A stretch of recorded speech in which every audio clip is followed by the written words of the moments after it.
மக்கள் பேரவையின் சார்பில் பேரவை ஆரம்பிக்கப்பட்டதன் நோக்கம், அதன் செயற்பாடுகள் மற்றும் குறிக்கோள்கள் பற்றி விளக்கமளிப்பதற்காக நாம் இங்கு கூடியிருக்கின்றோம்.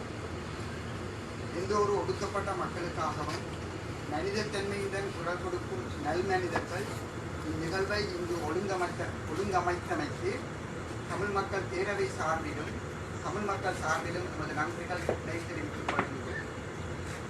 வடக்கு தெற்கு மக்களின் திறந்த உரையாடலுக்கான ஒரு முக்கிய புள்ளியாக இது அமைய வேண்டும் என நாம் எதிர்பார்க்கின்றோம்.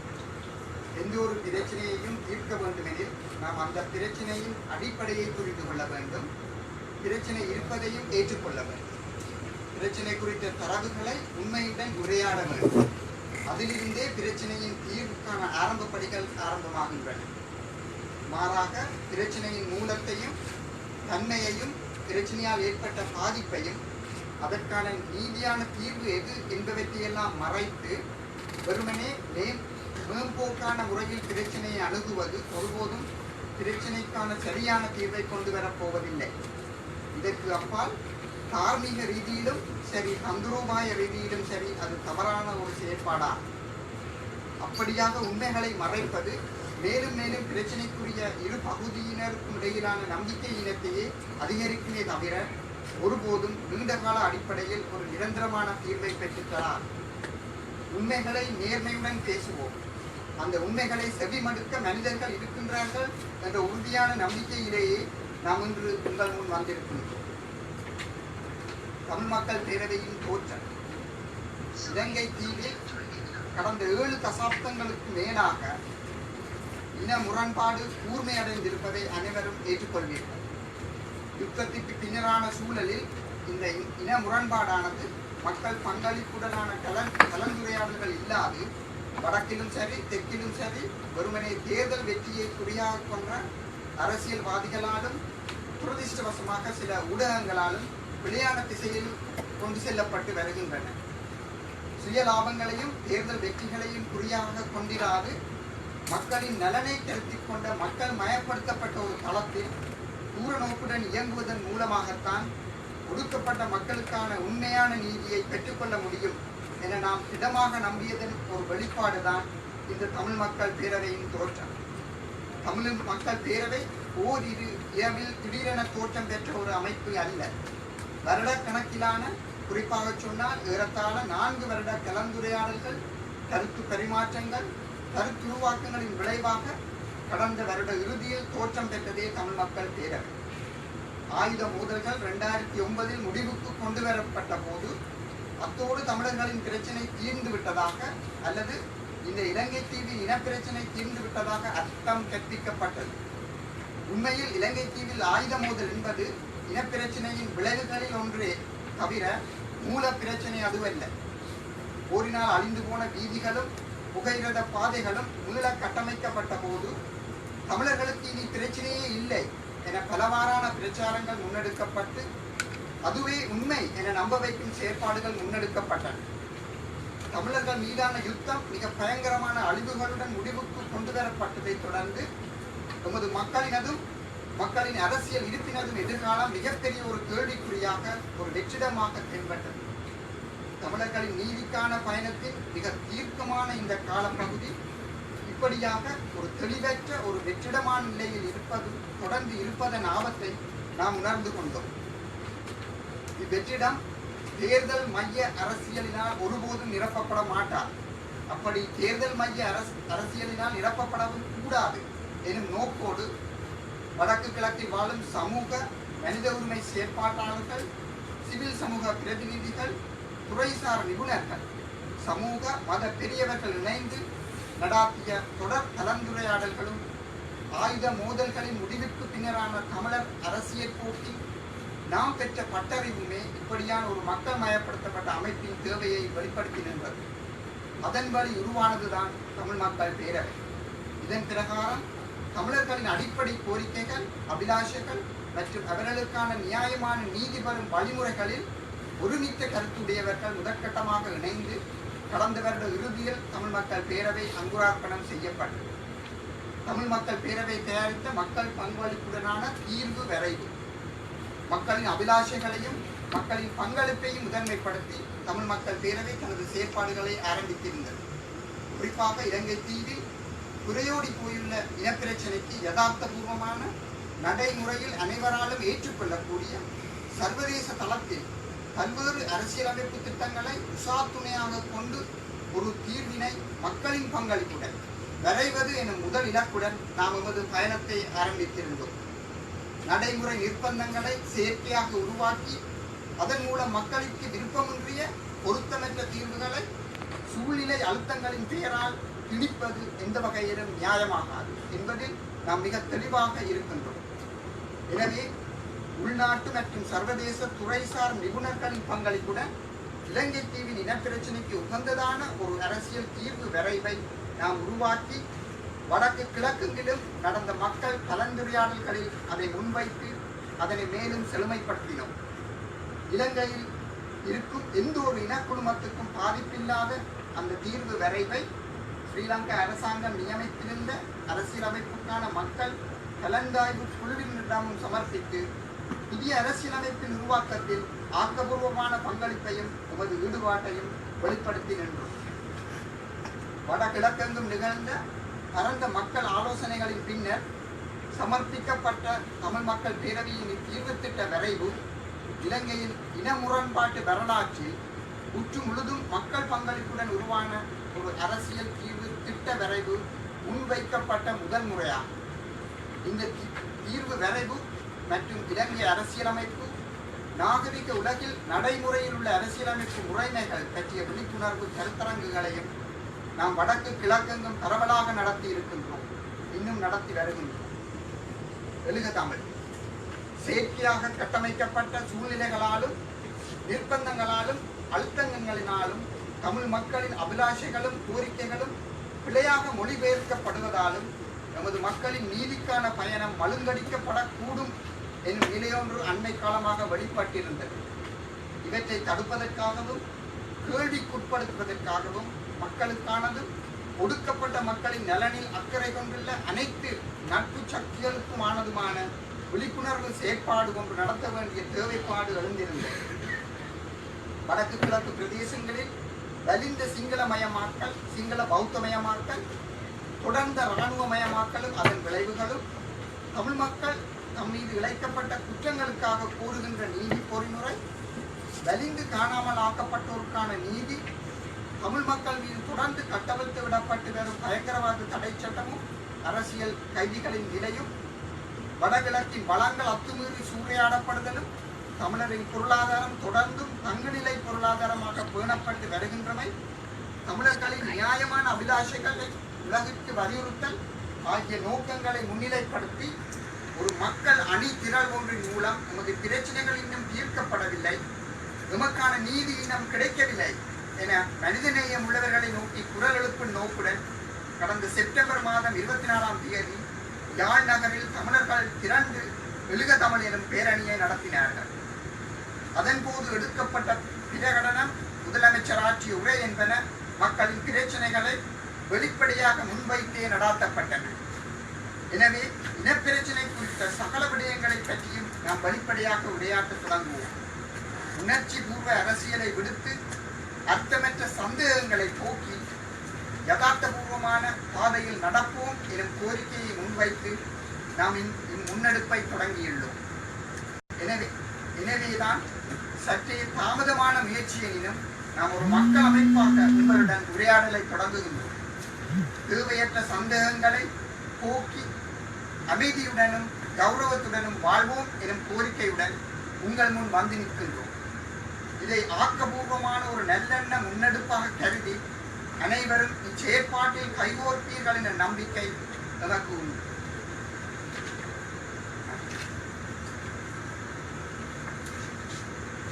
We are gathered here today on behalf of the Tamil People's Council to clarify the objectives behind the inauguration of the TPC, its functions and its purposes. We are indebted on behalf of the Tamil people and the Tamil People's Council to the individuals allies in our struggle to organize this press meeting today. We hope that today would be a pivotal moment in constructing an open dialogue between the people of the North and of the South.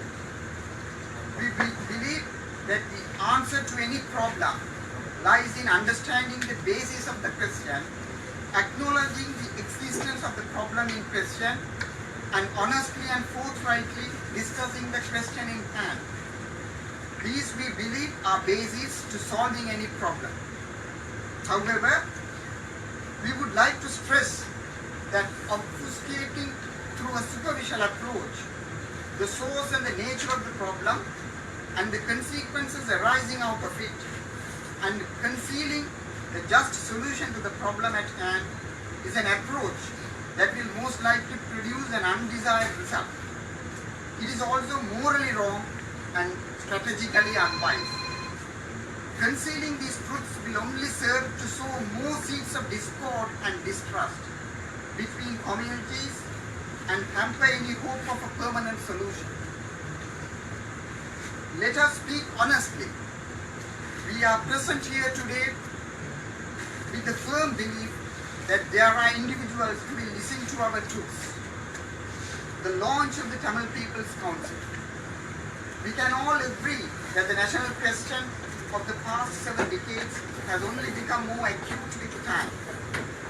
In a post-war context, people-centric discourse on the national question has been actively discouraged. The national question has merely served politicians in the North and in the South to be utilized for electoral exercises.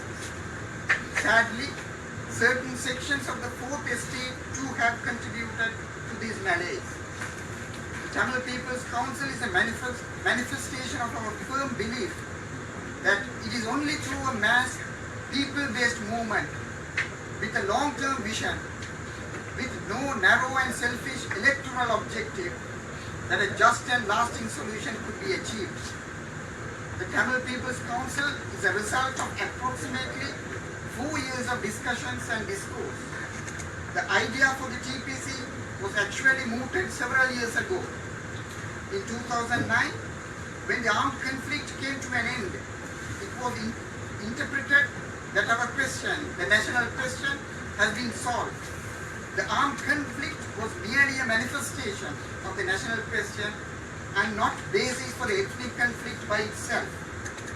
When roads and railways tracks that had been destroyed during the war were renovated and reconstructed, we Tamils were told that we did not have any problems within the Sri Lankan state structure anymore.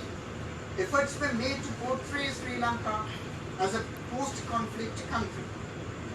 Following the final phases of the armed conflict, which wrought devastating destruction on the Tamil people, we were keenly aware that our existence as a people and our political aspirations were in question. Our political future appeared as a vacuum before us. We realized the dangers of such uncertainty. At this very crucial juncture, in our quest for justice and a just solution, electoral politicking would never fulfill this vacuum. It is through that realization, after a series of discussions between civil society activists, human rights defenders, professionals, religious leaders, and through our experiences of post-war Tamil politics, that the urgent need for a mass people-based movement such as the Tamil People's Council crystallized. Thus, the Tamil People's Council was born. As a first step, the Tamil People's Council was inaugurated by like-minded individuals with a common outlook on the quest for justice and the basic demands and political aspirations of the Tamil people. The constitutional proposal submitted by the Tamil People's Council. The TPC commenced its activities prioritizing the aspirations of the people and people participation. We commenced our journey with the objective of drawing a constitutional proposal acceptable to everyone, with people participation and based on other relevant international constitutional models. We were very clear that it is unjust to impose on a people a constitutional arrangement rejected by the people, but driven by pressure from political actors who cite man-made impracticalities and impediments. Hence, we drafted a constitutional proposal with input from local and international constitutional experts and submitted this draft at consultations held across the North and East. We then further fine-tuned these proposals from input gleaned from the consultation process. We then submitted this proposal, which treats all communities equally, to the Public Representations Committee on Constitutional Reform appointed by the government of Sri Lanka and fulfilled our role in engaging constructively in the constitution drafting process. This is arguably the first time in Tamil political history and the history of the national question that a constitutional proposal was drafted with the full participation of Tamil people from all across the Northeast. We have also conducted and continue to conduct workshops on educating the people about this constitutional proposal and other relevant constitutional models elsewhere in the world. We noticed in recent years that the genuine political aspiration and demands and the quest for justice of the Tamil people were being maliciously represented elsewhere due to what we believe is unduly constructed pressure and compulsion. We feared that our quest for justice could be obfuscated yet again. There then arose a need and obligation upon us to make a positive intervention to question and critique this obfuscation. We sense the urge to rally together our people and our allies to create awareness. Thus, a rally was held on September 24 in Jaffna, highlighting several pressing demands of the Tamil people, reiterating the just political aspirations of the Tamil people, end state-sponsored Sinhala Buddhization of the Northeast, demilitarize the North and East, an international accountability mechanism for crimes committed against the Tamil people, repealing of the PTA and the release of all political prisoners, end illegal and arbitrary poaching of marine resources, among others, in the northeastern seas. Our objective was to convey to our friends and allies through a mass rally that the concerns of the Tamil people are yet to be substantially addressed and the justice continues to be denied to us. You will be provided with copies of the declaration and the Chief Minister's addresses at the rally. Let us begin then to discuss all the aspects of the national question openly and honestly. We begin this endeavor with a humble request and propose that we leave aside emotional politics and unfair suspicion. Let us continue on this path cognizant of reality. Hence, even though delayed, we now endeavor to begin our discourse with you.